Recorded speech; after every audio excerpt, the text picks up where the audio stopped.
চলো আজ আমাদের গাছের কিছু আম পাড়া আর কাঁঠাল পাড়ার ভিডিও শেয়ার করছি। এই আমগুলো পেকেই গেছিল, অতটা বোঝা যায়নি, সেই জন্য আজকে পেড়ে নেওয়া হচ্ছে। আর এই যে গাছে কাঁঠাল হয়েছে, কাঁঠাল পাড়ারও চলছে প্রস্তুতি। আচ্ছা সামনে ছিল যে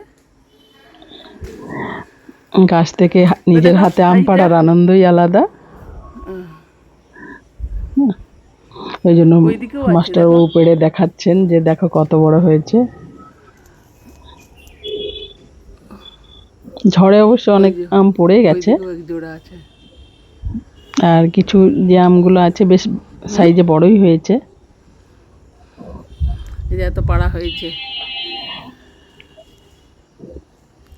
এরপর কাঁঠাল পাড়া চলছে। এই যে কাঁঠাল একটা পাড়া হয়েছে, এটা যদিও এখনো কাঁচাই আছে, এখনো পাকেনি, 1-2 দিন লাগবে।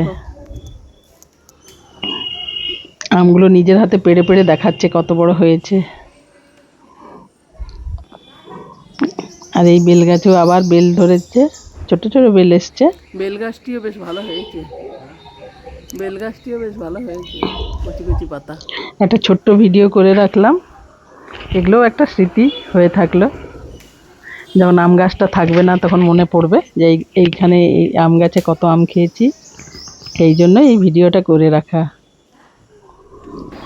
আমগুলো এনে পরে এই যে ঢেলে রাখলাম, যদিও সব পাকেনি, তবে 1-2 দিন বাড়িতে রাখলে পেকে যাবে। তাহলে আজকের মতনই রাখি, সবাই ভালো থাকবেন, টাটা।